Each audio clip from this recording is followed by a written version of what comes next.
informal here, but we are going live Yeah. here. We're going to try and get it done this week. Yeah. Well, I was checking my notes. It looks like we're on chapter 6, so we'll probably get this one done tonight. We got to power 10 through it. chapters. Maybe 10. No. Yeah, before we completely forget the book and have to start over.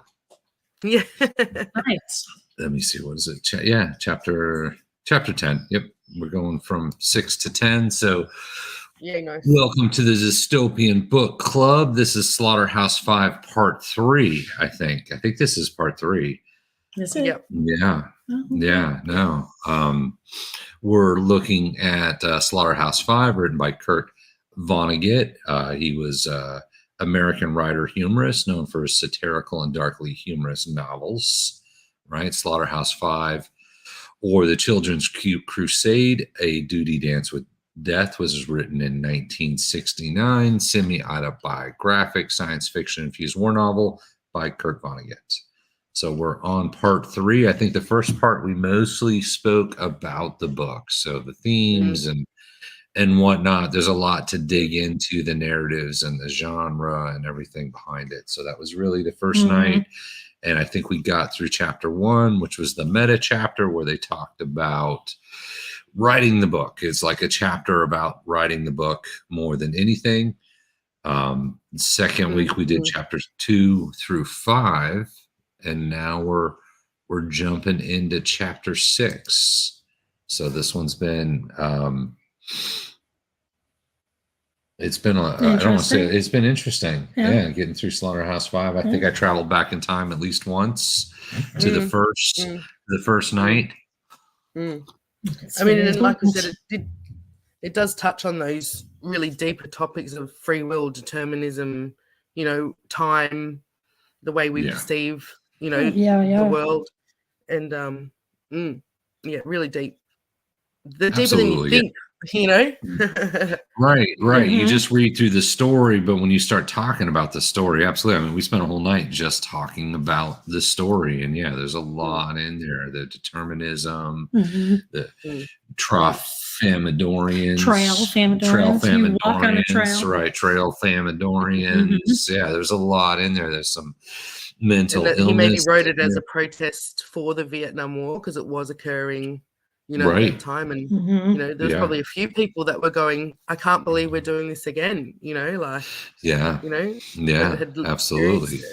Right. No, absolutely. And there was a lot of horror, a lot of terror, a lot of horrible stuff went on in World War II that he experienced. Right. And we're actually going to, I think, start getting into that. Chapter 6 is interesting. If I remember, and we were just talking about that before we started, like we're a couple books down the road reading right now, and we're like, well, which one were we doing? Oh yeah, Slaughterhouse-Five. I forgot it. I think we're starting chapter 6. I think he dies in chapter 6, but the story keeps rolling, if I remember correctly. Because time's a circle. Times, right. Non-linear time. I think he gets assassinated in chapter 6, and that's a spoiler, but we're going to jump into chapter 6. By the dude that was in the other boxcar. Right, the guy that swore to kill him. Right? I think so. His friend was in the other boxcar. He died, and then his friend of his friend swore to avenge his death. Yes. And I think he gets assassinated in chapter 6. All right. Chapter 6. Should we jump into it? So it goes. Yes. All right. So it goes. Off to go. So it goes. All right. All right. After spending the night on morphine, Billy wakes at dawn in his prison bed on the day he and other Americans are transported to Dresden. He senses something radiating energy near his bed and discovers the source of this animal magnetism. 2 small lumps inside the lining of his overcoat. A telepathic communication informs him that the lumps can work miracles for him if he does not try to find out any more about them. Billy dozes off and wakes again later the same morning. With him and Edgar Derby and Paul Lazaro, the English officer, building themselves a new latrine, having abandoned the old one to the sick Americans. The Englishman who beat up Lazaro stops by, and Lazaro tells him that he's going to have the officer killed after the war. So it's Lazaro. Lazaro is the big killer, yeah. The sweetest thing in life, he claims, is revenge. He says that one time he fed a dog that had bitten him a steak filled with sharp pieces of metal and watched it die in torment. Lazaro reminds Billy of Roland Ware's final wish and advises him not to answer the doorbell after the war. That's tough. That was the whole, at some point you're going to answer the doorbell and someone's going to shoot you and then you're going to be on the ground and you'll remember me or something like that. Billy says he already knows he will die because an old, crazed Lazaro will keep his promise.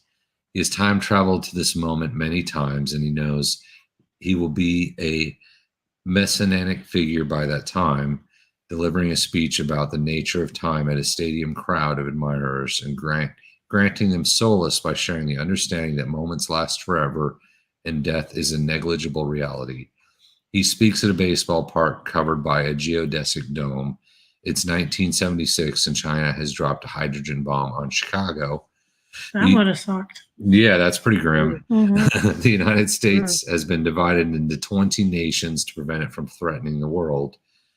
Moments after he predicts his own death and closes his speech with the words, farewell, hello, farewell, hello. Billy is killed by an assassin's high-powered laser gun. He experiences the violent nothingness of death and then swings back into life to early 1945. The record of those events, Billy says, he has recorded on a cassette that he left in a safe deposit box in a bank. So he's assassinated. Chapter 6. Interesting, talking about America being broken up. So I guess this is after World War II. Was it written before the fall of the Soviet Union? I wonder. We'd have to look at that. Didn't the Soviet Union fall in the 80s? I think so. And this was 60s. With Reagan. So he predicted the United the States would be broken up into 20 countries where that actually happened to the Soviet Union. Yeah. So that's kind of interesting. And then he's predicting laser guns in the 1970s, which we're still not quite there yet. So, but Star Trek had them, so you know. Yeah. And Star Trek was in the 70s. Right. Or 60s. 60s, yeah. So maybe he figured the laser guns. Well, have you?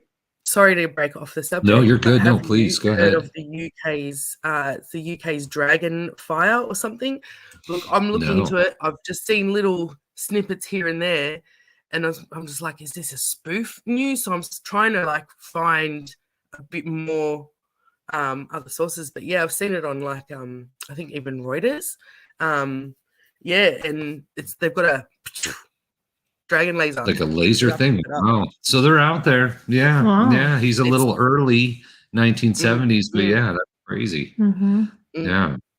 It's, I'll have to find it and maybe forward it through to you guys. Sure. Yeah. Send it over. Yeah, send it over. We'll take a look. I'm always interested in that stuff. Dragonfire. Okay, the Brits are getting the Dragonfire. Getting the laser. Now, next thing you know, they're gonna have the lightsabers and stuff. Yeah, Chris might know, because I remember you saying what you were saying, what you used to do. Sure would, because I've seen it. I've seen a few reports. It's not just one kind of random thing. I've seen a few. They've got this. It's a laser light weapon, and it just it's almost like a bomb. Crazy. Yeah. Wow. Yeah. We'll have to check that out. No, that's interesting. And speaking of predictions and somewhat spoilers, so I mentioned I was reading The Iron Heel. That was written, I think, 1904. I thought you said 1908.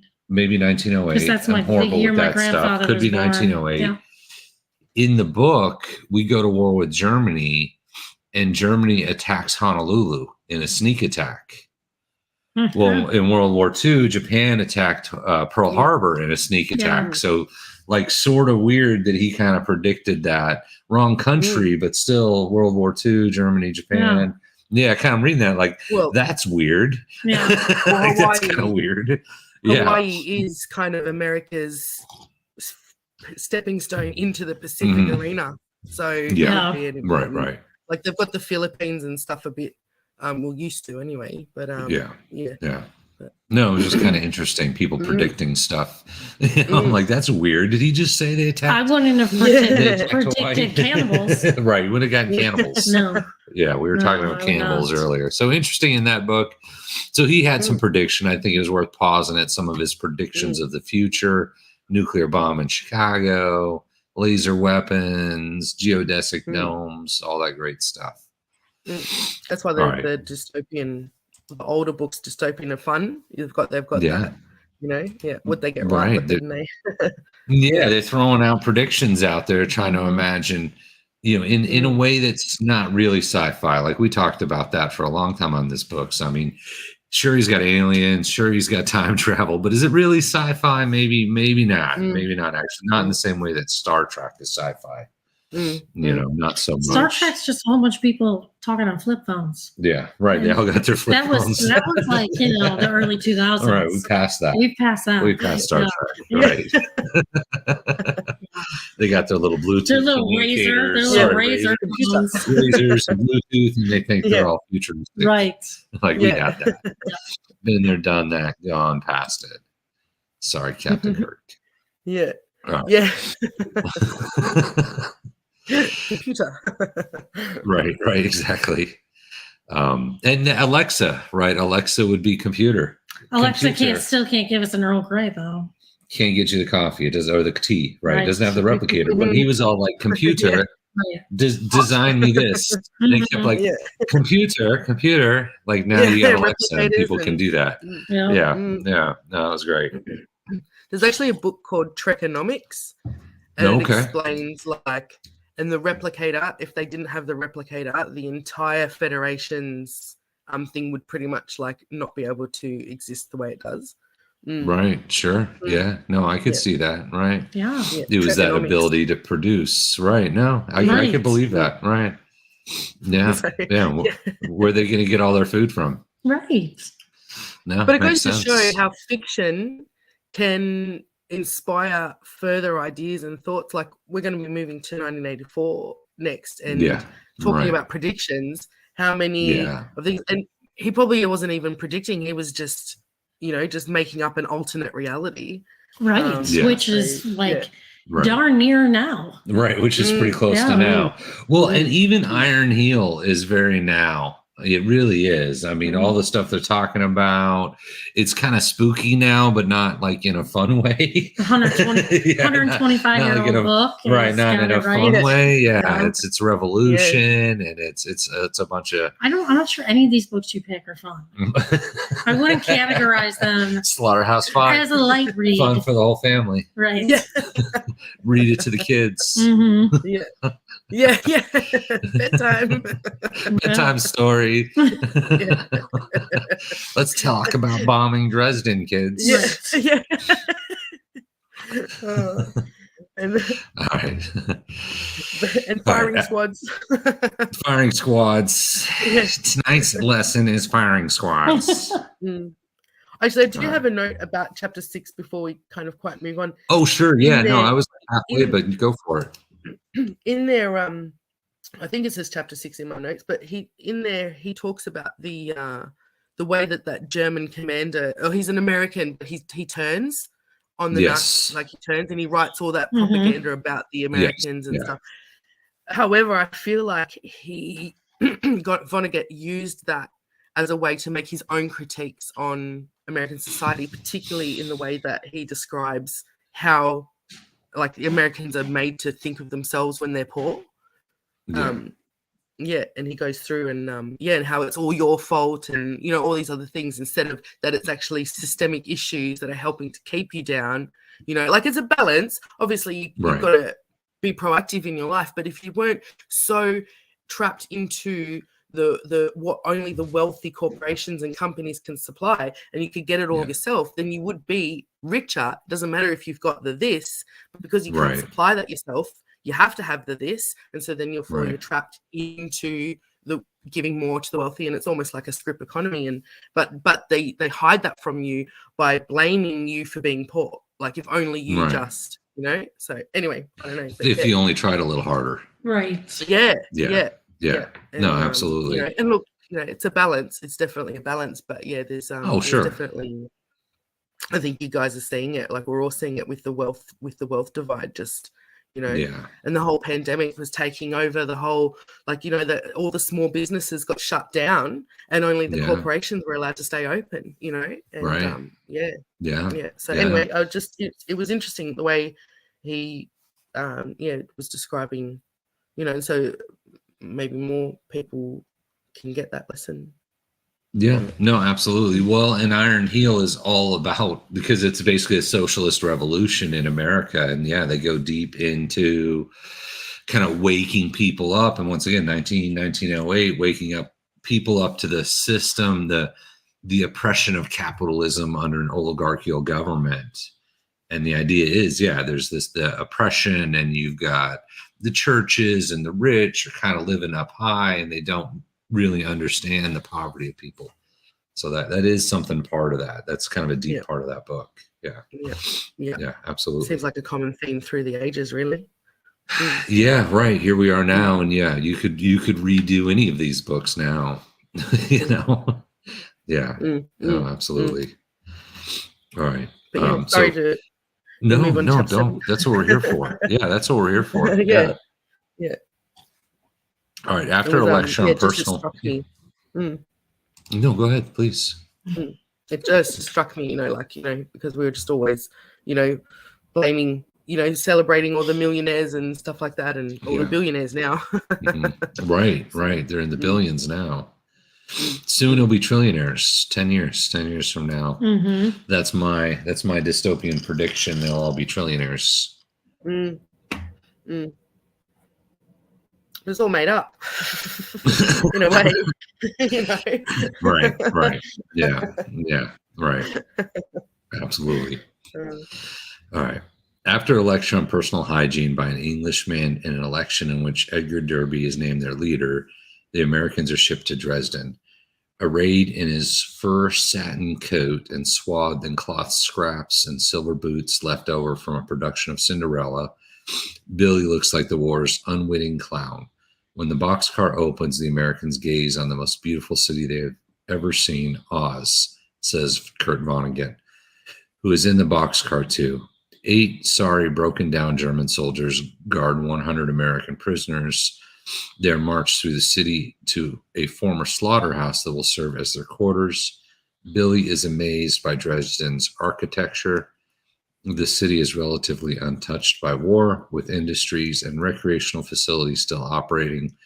All the citizens are amused by the ragtag parade, except one, who finds Billy's ridiculous appearance offensive. The man is insulted by Billy's lack of dignity and his apparent reduction of the war to a joke or pageant, because he was strutting around in his sort of Goodwill toga, his thrift store toga, was the kind of impression I got. Dancing around in his toga. Coco is snoring crazy. Yeah, if you guys can hear it. We've got one dog right here just snoring it up. It's not me snoring, I promise. All right, so she's arrived, an old lady. Yeah, they arrived at the slaughterhouse. Chapter 7. Nearly 25 years after his experience in Dresden, Billy boards a chartered plane with 28 other optometrists, including his father-in-law, headed for a trade conference in Montreal. Valencia waves goodbye from the tarmac while eating a candy bar. The narrator informs us that according to the Trail Famidorians, look at you, Valencia, Trail Famidorians, and her father, like every other animal and plant, are both machines. Billy knows the plane will crash. A barbershop quartet of optometrists called the Four-Eyed Bastards serenades the passengers with bawdy tunes. One of them is a Polish song about coal miners, which makes Billy remember a public hanging he witnessed in Dresden, in which a Polish man was lynched for having sex with a German woman. Billy dozes off and drifts back to a moment in 1944.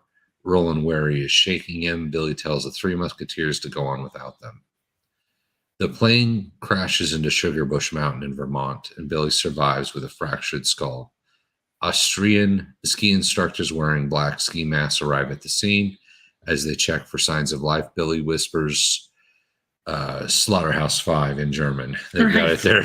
I wouldn't even attempt that one. Right. They've got it here. Because they talk in that phrase in case he got captured. Right. A phrase he learned in Dresden in order to communicate the address of his prison if he got lost. The ski instructors transport Billy down the mountain on a toboggan. A famous neurosurgeon operates on him, and Billy remains unconscious for 2 days. So here we are. Yeah. I'm like, wow, maybe that's why he's jumping around all the time, because he had a traumatic brain injury. He did. He had a traumatic brain injury. Yeah. Could be. Yeah, could be. So it did this traumatic brain injury then cause him to believe that he was jumping in time and the aliens and all that stuff? It's possible. I mean, I've worked with a lot of traumatic brain injury people, and I mean, it's tough. Yeah. It takes a lot out of you of what you used to have. Some of the stuff is scrambled. Yeah, it is scrambled. Yeah. No, it's absolutely possible. Yeah. The narrator. Oh no, go ahead. No, I was agreeing. Yeah. Even people with epilepsy too. Sometimes after a long, by the end, we're very jumbled up. Yeah, because it eats a lot of lack of oxygen during seizures. Right. And they give some hints later on, right, that sort of make you think that the whole Trail Famidorian thing and all of that is just a figment of his imagination. Yes. So they certainly drop those hints later on. The narrator tells us that. Oh no, go ahead. No, it's good. Yeah. All right. Yeah, I was just agreeing. Sorry. Yeah. No, it's fine. You're all right. The narrator tells us that Billy's. What was that? Oh, I'm reading along. Oh, okay. You're good. Good.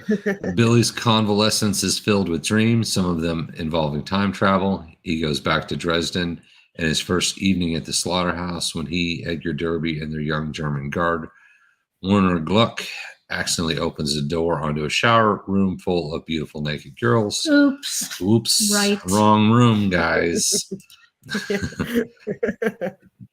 This incident marks the first glimpse of female nudity that Billy and Gluck had ever had.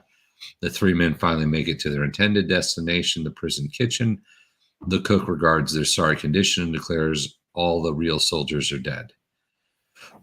Which is probably true, right? And that was one of the themes behind the book, is kind of the child soldiers, not the great heroes that you saw in Band of Brothers, the kind of the messed up child soldiers. So I mean, maybe true, all the good soldiers were dead. Yep. Another Dresden time trip after his plane accident takes Billy to a factory that manufactures malt syrup. The POWs work there, making the molasses-like concoction intended to serve as a nutritional supplement for pregnant women. All the malnourished prisoners who work at the factory secretly eat the syrup themselves, scooping it out of vats with spoons hidden in every corner of the building. Billy takes his first spoonful on his second day at work, and his scrawny body shivers in the ravenous gratitude. Billy hands a syrupy spoon through a window to Edgar Derby, who is working outside. Upon tasting the syrup, Derby bursts into tears of joy. I can imagine it there with the factory with everyone. Yeah. Syrup factory, and they're all stealing. I mean, they're syrup. all like starving, and then they have to smell this stuff. So of course they got all their little spoons under radiators and mats and stuff, just so they can dig a little dip. Find the hidden spoons. And it's wartime. I doubt health and safety are coming in. Sorry. Right. No. Yeah. I mean, it's getting run by POWs and stuff like that. Yeah. No one's checking on them. Yeah. No, absolutely. Eating a little syrup. All right, we're jamming here. We're jamming through. We're chapter 8 already. Yeah, we are. Howard Campbell, the American Nazi propagandist, speaks to the weary, malnourished prisoners at the slaughterhouse. And I think this is who you were talking about, Jay. Yeah, he comes in a few times. Yeah. He solicits them to join his Free American Corps to fight on the Russian front, promising food and repatriation after the war. Edgar Derby stands up in his finest moment, denounces Campbell. He defends the American fight for freedom and praises the brotherhood between the Russians and Americans. An air raid siren concludes the confrontation, and everyone takes a shelter in a meat locker carved into the bedrock between the slaughterhouse. The alarm is false, and the narrator states that Dresden will not be destroyed until the next night. So, and he knows, he was there. Billy dozes off in the meat locker and travels back to a conversation with his exasperated daughter, Barbara. She blames Kilgore Trout. And you were saying, Jay, that was actually Kurt Vonnegut written into the story. It was Kilgore Trout. Were you saying that? Yeah, okay. Just the little Googling that I did, it's he's a sci-fi writer that no one really has heard much of, and Right. No, that's funny. So she blames Kilgore Trout for Billy's trail Famidorian pronouncements. Billy recalls the first time he meets Trout in his own hometown of Ilium. Trout manages the newspaper delivery boys for the Ilium Gazette. He's shocked that Billy has read his books. Billy invites Trout to his 18th wedding anniversary celebration, where Trout is a hit with the optometrists and their wives. One of them, credulous and attractive Maggie White, listens with a concern as Trout leads her to believe the publishing made-up stories and qualifies as a fraud punishable by God and worthy of jail time. Okay. In his enthusiasm, Trout accidentally spits a piece of salmon roe in Maggie's cleavage. The Four-Eyed Bastards, or Febs, the barbershop quartet made up of optometrists, sing a sentimental song about old friendship. This was a tough chapter, man. They jumped all over. They were all over the place. Yeah. The experience of watching and listening to them visibly shakes Billy. Trout guesses that Billy is looking through a time window. When the barbershop quartet sings again, Billy has to leave the room. He goes upstairs, where he accidentally walks in on his son in the bathroom holding a guitar as he sits on the toilet. Billy lies down on his bed trying to figure out why the FEBS, Four-Eyed Bastards, have such an effect on him. He remembers that night in Dresden was destroyed. The American prisoners and 4 guards waited out the bombing in the meat locker. They emerged to find that Dresden replaced by one big smoking mineral deposit. The 4 guards huddled together, and their changing expressions of their faces, silent mouths open in awe and terror, seemed to Billy like a silent film of a barbershop quartet. So hearing the barbershop quartet kind of reminded him of Dresden. A little PTSD, I think. Triggered him. Yeah, a little PTSD there. Billy time travels to the Trail Famidorians, where Montana Wildhack, who is 6 months pregnant, asked him to tell her a story. He tells her of the destruction of Dresden and of the little burnt logs lying around where that were actually people and bombed out Dresden. There's your kid's bedtime story right there. Right. Little burnt logs. He bombed out Dresden. The guards and the prisoners venture out onto the moonscape to forage for food and water. In the city itself, they did not encounter another living soul. At nightfall, they reached an inn in a portion of a suburban untouched by bombs and flames. Suburb.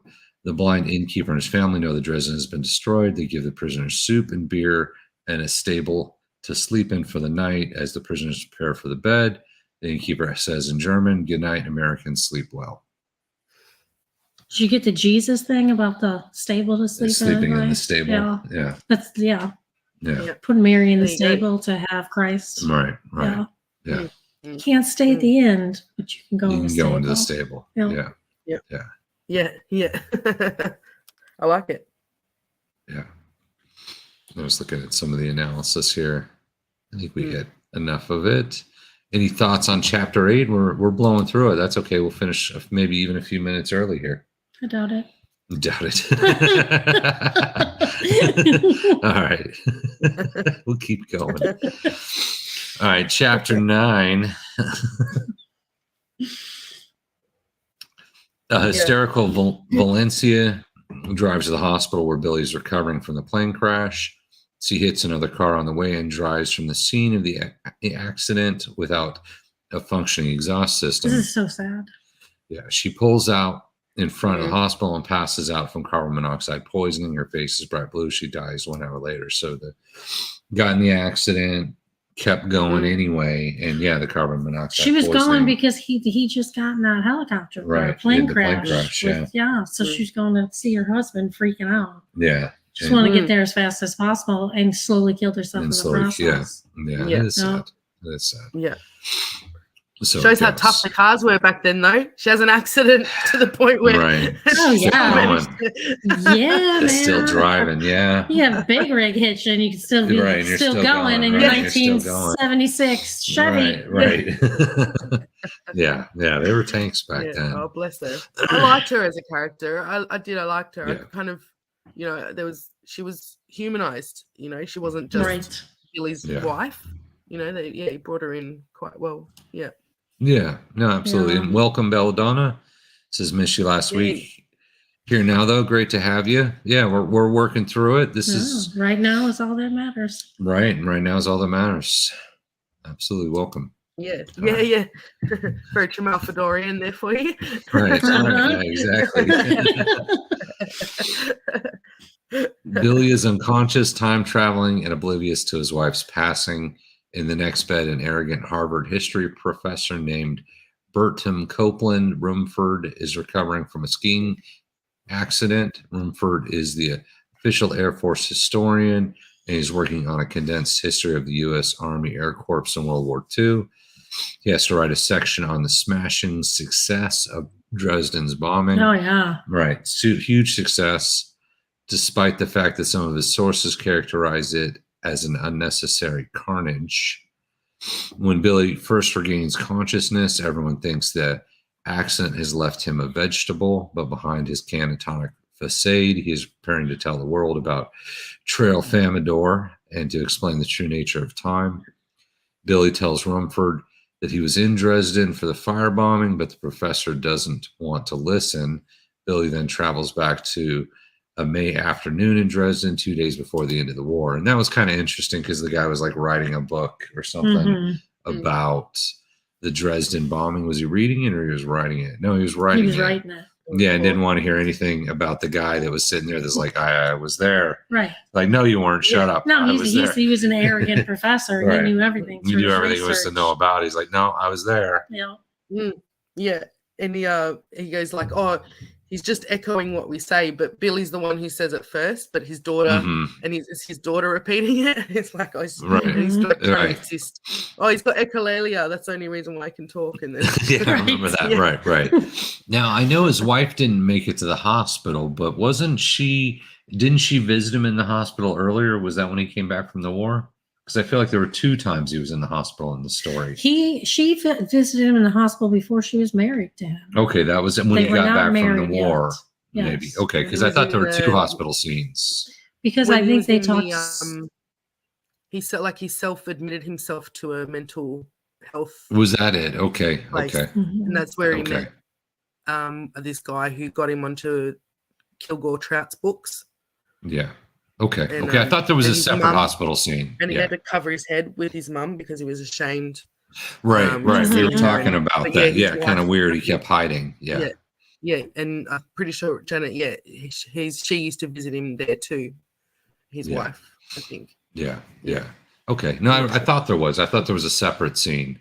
Yeah, because the wife had visited him in the hospital. I remember him not being married to her. Okay. But just so grateful that she came to visit. She came to visit him constantly, and I feel like that's what really got him to marry her.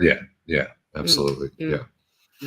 All right, I thought there was because obviously she wasn't there this time, but he was talking to. I guess it was his daughter was there. Many Germans have fled because they heard the Russians were coming. Billy and a few other prisoners find a green coffin-shaped wagon hitched to 2 horses, and they fill it with food and souvenirs. Outside the slaughterhouse, Billy remains in the wagon and dozes in the sun. It's a happy moment in his life. The sound, there's a little kitty there.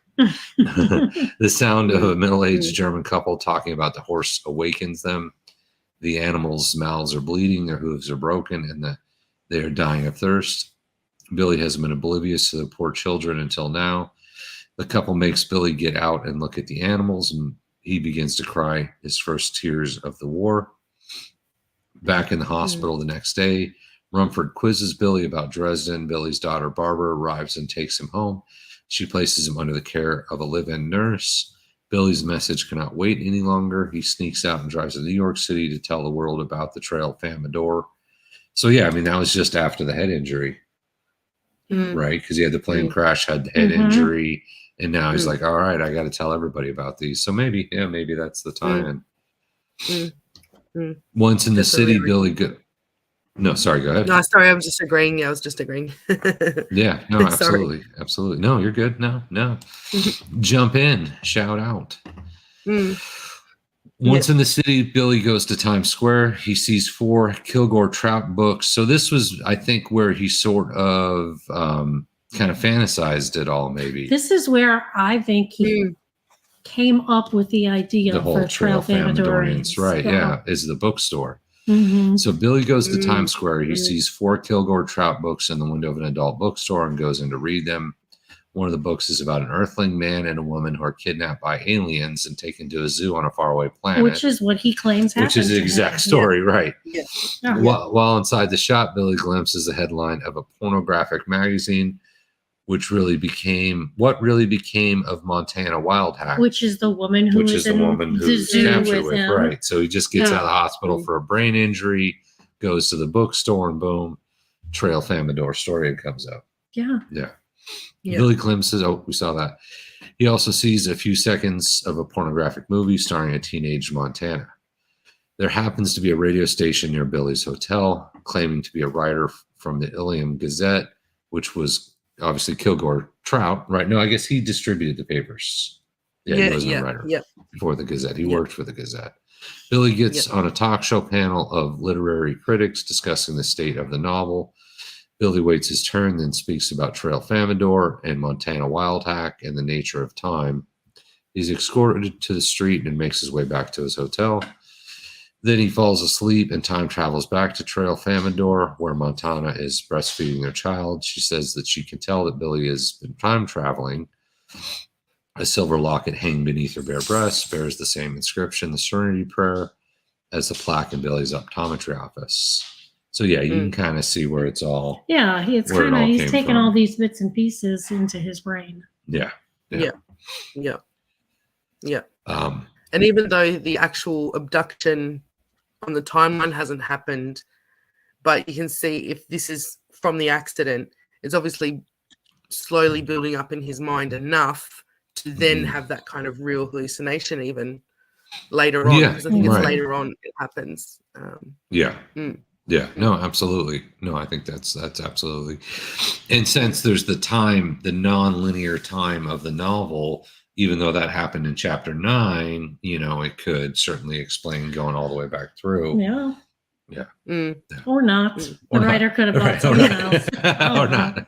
Could be a coincidence. Belladonna said incidental. Yeah. All right, I think this is it. Chapter 10. Not a lot here. In 1968, it was interesting because he starts out with talking about people that died in Vietnam. Yeah, he said so it goes about 16 times. 16 so it goes is Robert Kennedy and Martin Luther King Jr. are both dead, assassinated within a month of one another. Body counts from the jungle war in Vietnam fill the evening news. According to Billy, Trail Famidorians are more interested in Darwin than in Jesus. They admire the Darwinian view that death serves as a function and that corpses are improvements. A Kilgore Trout book, The Big Board, features aliens who are captured in Earthling and ask him about Darwin and golf. Vonnegut tells us that he's not overjoyed if what Billy learned from the Trail Famidorians about eternal existence is true. Still, he is grateful for all the pleasant times experienced in his life. Vonnegut recalls one of those moments, his return to Dresden with his war buddy O'Hare. On the plane, that men eat salami sandwiches and drink white wine, and the author's friend shows him a book that claims the world population will reach 7 billion by the year 2000. I think we're way over that now. I suppose they will all want dignity, Vonnegut remarks. Billy is also back in Dresden 2 days after the war, digging for bodies. Vonnegut and O'Hare are there too, after spending 2 nights in the stable. The prisoners are put to work excavating the ruins of Dresden, where they discover innumerable corpse mines. The bodies rot faster than they can be removed, making for a grisly cleanup job. One prisoner, a Maori, dies of the dry heaves. Eventually, as the pace of putrefaction outstrips the recovery efforts, the authorities adopt a new policy. The bodies are cremated where they lie in subterranean caverns. The soldiers use flamethrowers to carry out this grim task. During the course of the excavation, while the men are still under German command, Edgar Derby is discovered with a teapot he found in the ruins. He is arrested and convicted of plundering and then executed by firing squad, which my understanding that actually did happen. I think that was a part of Vonnegut's own experience with someone was executed for stealing a teapot. Soon it is spring and the Germans disappear to fight or flee the Russians. The war ends. Trees sprout leaves. Billy finds the horses and the green coffin-shaped wagon. A bird says to him, "Poo-ta-wee." And that's it. That's the Slaughterhouse-Five. Mm-hmm. And he wraps it up as himself in that last chapter. He's writing. Yeah. A lot of Vonnegut in there. Yeah, absolutely. And as you said, Belladonna, sad. Certainly sad. Yeah, that was a sad book. Yeah. Yeah. Probably not as sad as The Road. Right, yeah. We were talking about The Road. Yeah, The Road is all sad. I mean, if you haven't, I don't want to give away the ending, but it's hard to argue the ending is happy, but it's sort of a happy ending. I haven't heard of that. The Road, is it called? Oh, The Road. He's got it on the list. No, it's on the list. Yeah. I read it a long time ago. I got it in paperback, but I could certainly bust it out again. It was on, I think it was on Oprah's book club, which is interesting. Yeah, but it's full on dystopian, basically nuclear wasteland, post-nuclear war, nuclear winter. A father and son are trying to travel. Yeah, Belladonna said, "Oh, The Road." Yeah, are trying to travel across the country, basically pushing a shopping cart, and they're getting chased by cannibals, and just super dark. I mean, it is super dark because they're starving all the time, and cannibalism. That sounds hard. Yeah. And I guess. Yeah. I don't know if it's Road or The Road. I think it's The Road. I'm gonna Google it here really quick. The Road. Yeah, it's the Road. Yeah. Something that did stand out to me in those last couple of chapters is, and I think this is a lesson we can all take, is the Tremalfadorians, they focus just on the pretty times in their life. And so to stare at pretty things as eternity fails to go by. And what they mean by that with the, look back on the good stuff and just kind of remember that. Don't dwell in all the crappy, horrible things, and I don't know, what do you guys think? Do you think that's a good life philosophy, or? Oh, absolutely. Yeah. Focus. Who wants focus to dwell on the good. nasty past? Right. Yeah. Focus on the good in life, and I think that is. I think that is sort of a message he was trying to slip in there. Yeah. I mean, raising children, you guys would understand. Like, there is a lot of crappy parts about raising children, like a lot. Yeah. But there's a lot of good stuff too, and I think you'll know even yourselves when you're looking back.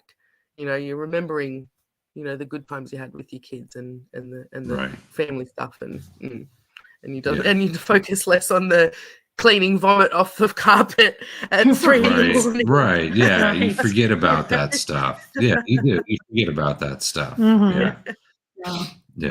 No, I think you're right on that. Yeah. You look back, like my son's 22. He's going to turn 23, I'm pretty sure, this month. And you can look back on the years. And you don't think about all the dirty diapers when you're looking back, on 20 years of life. Yeah. You try to focus on the good memories, not, I remember that diaper, and I remember that diaper, and I remember, that accident.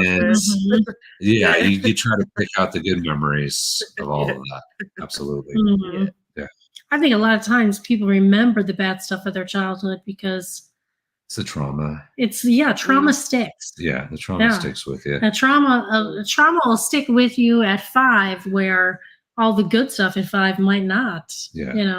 Yeah. So that's tough. Right. But I guess it sticks, and then you learn from it. Yeah. Yeah. And it takes one traumatic memory to create a traumatic memory, but it takes many good memories to kind of, the everyday being good and stuff. Right.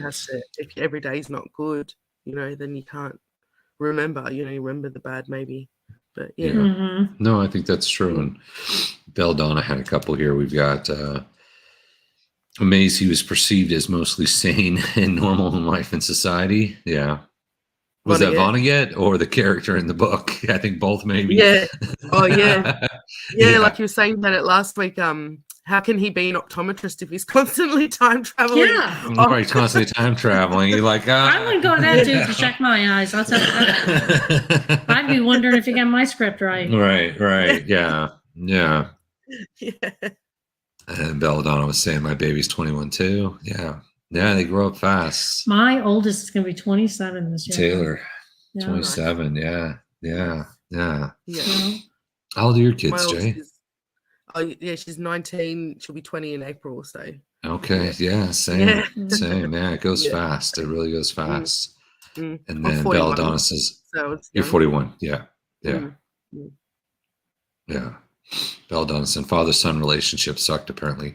If you meant The Road on that, they had a pretty good relationship if we're talking about The Road. Really? And maybe something else. The father-son, I mean, they were super close. He constantly kept telling his kid how to kill himself. He did. Yeah, he did. I mean, he was teaching him how to commit suicide if he needed to. Yeah.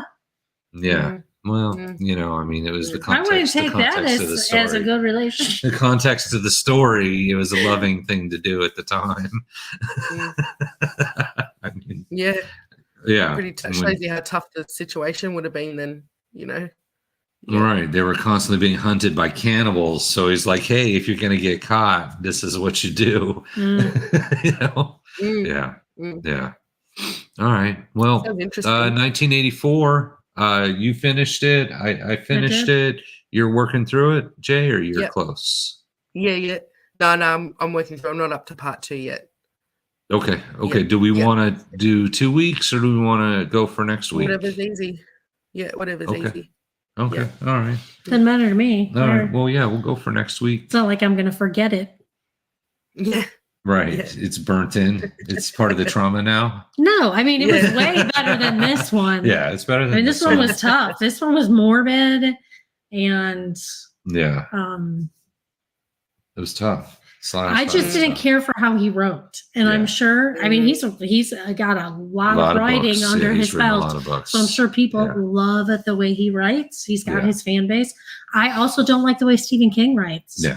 But I'll watch Stephen King like movies and stuff because I think his stories are great. I just don't care for the way he strings words together in his style of writing. So everybody has their own thing. Right. I think looking back, so we've done Animal Farm, Brave New World, Fahrenheit 451. Right, we did Fahrenheit 451. And then Slaughterhouse-Five. Slaughterhouse-Five. Yeah. I think out of those 4 books, Brave New World was my favorite. Was your favorite? Okay. Oh yeah.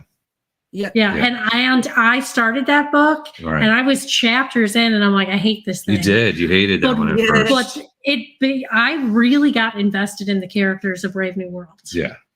More than any characters in any of these other books that we've read. Yeah. Nice. Yeah. I think I like Fahrenheit 451.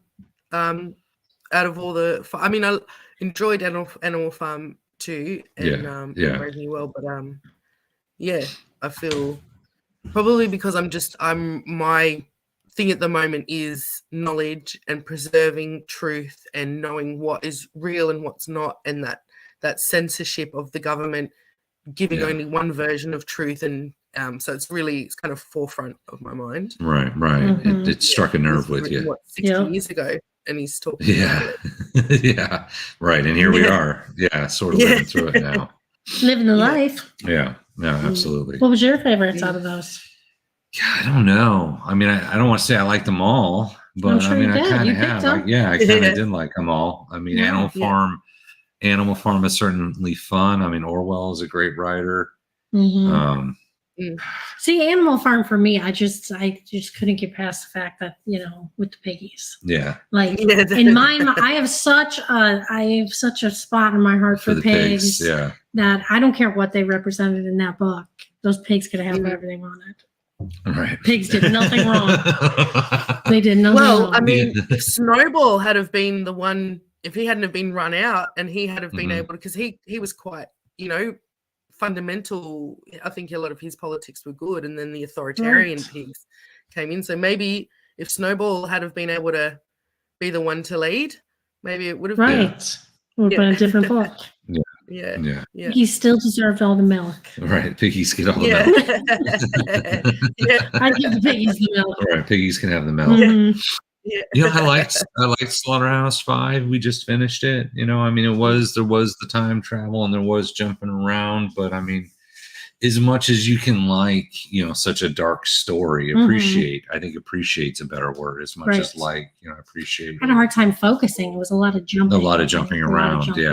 Certainly appreciate that he put the story together more than saying hey, this was a great story. Yeah. Yeah, I mean, it was a very dark story, but it was his story in a lot of ways. Mm-hmm. I think the analysis of this one is probably way deeper than any of the other ones that we did. Oh, yeah. Even though I feel like Brave New World had a lot of stuff in it, too. Had a lot of stuff in it. I think this showed a lot about human being and human nature and the nature of mental illness and how environment can really impact your life. Yeah, and we spent an entire hour. I think this is the first one to do 3 parts because we spent an entire hour just talking about the book.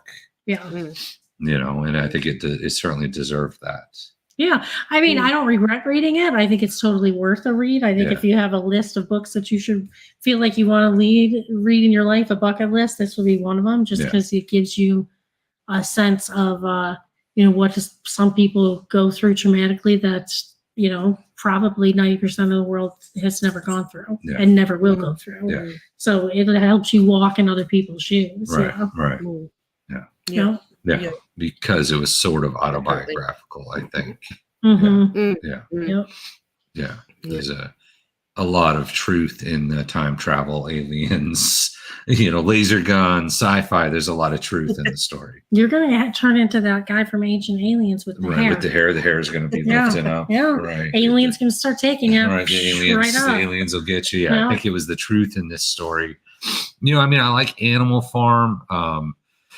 Reading some of Orwell's other books, and I always mess it up. I want to say Homage to Caledonia, I think was the other one, which was his firsthand story of serving in the Spanish Civil War. Oh, right, yeah. Right, looking at the Spanish Civil War, what happened in the Spanish Civil War, that certainly, you could almost say Animal Farm was written about the Spanish Civil War, so I kind of did them backwards, and it certainly fed into 1984.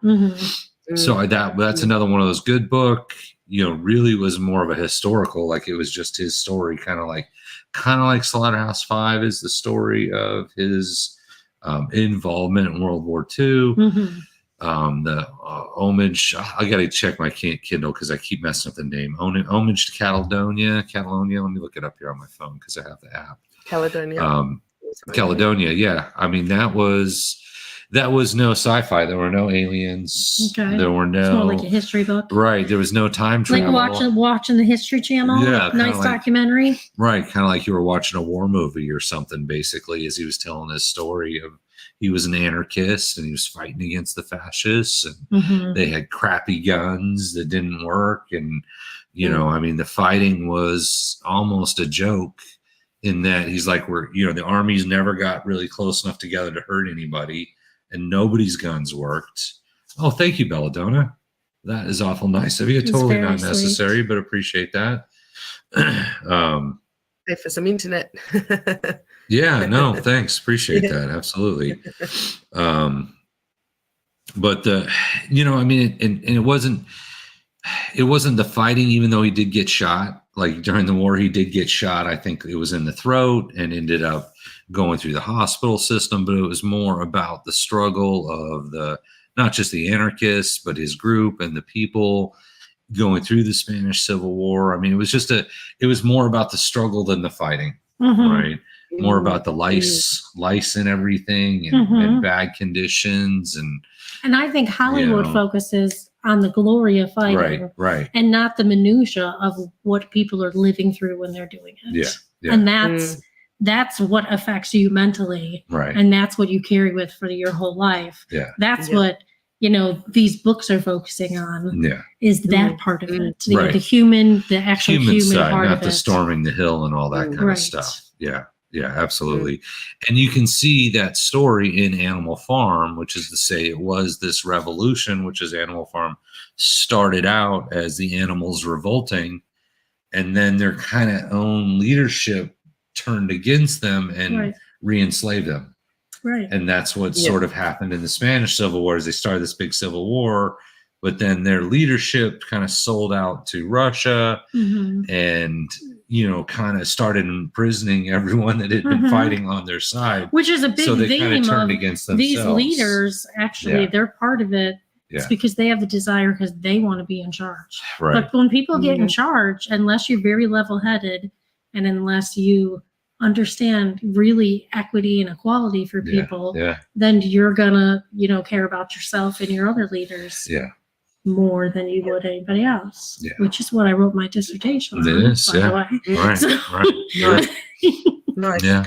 So yeah, I mean, it's, and a lot of them is just leaders taking advantage of people. You know, easy. It's really easy to forget how, you know, quickly when you get to there, let me give my wants and needs first before everybody else, because, you know, I mean, that's just, people get hungry with power. Right. And even a well-intentioned person will get hungry with power unless they learn how to self-check themselves. Yeah. Absolutely. Yeah. And they trick themselves sometimes. They think, I deserve it because I'm doing all this extra work. And just like in the Animal Farm, but we're doing all the reading, we're doing all the, and so the pigs did convince themselves that they deserved this extra. No, absolutely. Yeah. Well, and in the Iron Heel, once again, I mean, it's a fictitious story of a socialist revolution. They dig deep into that.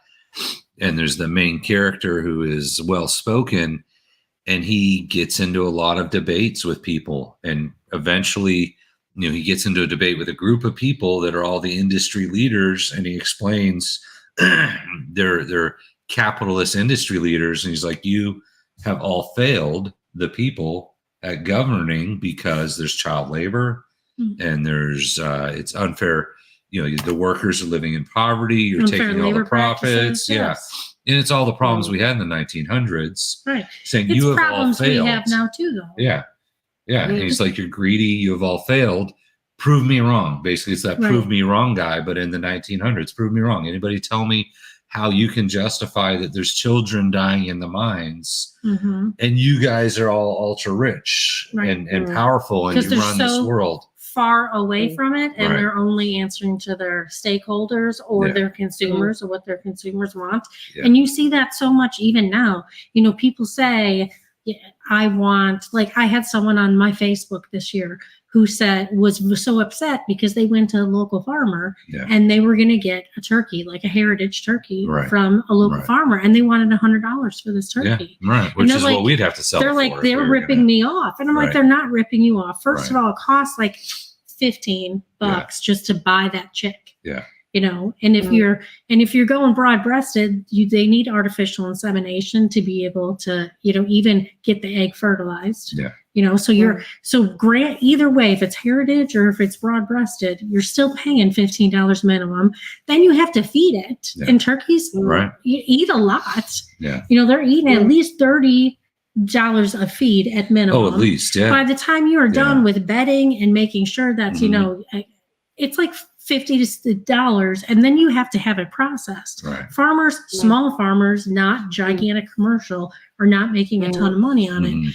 But the consumer wants Walmart prices. The consumer wants turkeys that cost pennies on a dollar. From Walmart or H-E-B or Kroger or Jewel or any of these places. They want that because they don't understand the supply chain. You know, and they don't understand where it comes from. Just like people say, you know, I don't want to pay more than that $5 for a t-shirt. Well, that t-shirt's probably made in China through child labor. And if it's not, it's purchased, or it is, but it's purchased from them, retagged in the United States, and then sold for like $6, $7, $8. You know, so I mean, you can't have a consumer society that wants everything for like nothing. But then you have and not have a labor force that's probably completely treated completely unjustly. Well, and that's the Iron Heel book. Yeah. It's really about exploiting the workforce and all that. Maybe we'll do it. I know I keep talking about it. Let me finish it. Let me see where it goes. It's definitely a long, slow book. I will say that, but maybe. What else do you think? I don't have anything read. I read 1984. Right, we're doing 1984. We're starting. If you want to do the road, we already know the road. We could slip the road in. Let's see. 1984, I think is going to take a couple weeks. Yeah, I've kind of do you need slid something back to start, Jay, or should we maybe figure out next week what we're going to do next? You're still working on 1984. Yeah. I mean, I don't have to finish it. I doubt. I'm about 2/3 of the way through part 1, so I reckon I'll have that finished by next week. So I'm sure we'll definitely. All right. Yeah, we'll figure out next week. We'll figure out what to do next after 1984 when we start 1984. Okay. Cool. All right. So next week, 1984. Should we wrap up? We're at the 1 hour mark. We are exactly 1 hour. No. Yay. Well, that was a very, very interesting conversation. We jumped across so many different topics, and yeah, absolutely. Yeah, no, it was good. All right, yeah, cool, man. So like I said, I'm about 2/3 through, so I should probably. I just read a little bit at night. No, of course. I was reading a bit last night, but I don't know how much I was soaking in then, so I might need to just go back. No, absolutely. Chapters. Yeah. Right. There's a lot in there. But it's all on my phone anyway. I've got that one in my Google, in my books, like library on my phone. Yeah. You guys have the Kindle. Right. You have the Kindle, don't you? I do the Kindle. Yeah, I do Kindle, and she does Audible. I like Audible because I can get Audible stuff done around the house while I'm listening to it. Right. She likes the Audible. I do Kindle. Yeah. That's you. Yeah. Well, I listen to you guys when I'm doing stuff around the house. Well, I appreciate that. Listen to him, not me. I appreciate that. Watch out for the solar apocalypse. Yeah, people hated that one. You can't make everybody happy all the time. People hated that one, but that's okay. That was good. Apocalypse. All right, we'll close this out. Everybody, thank you. We'll see you next week, same day, same time, 1984, and we're gonna close the stream here. Yep.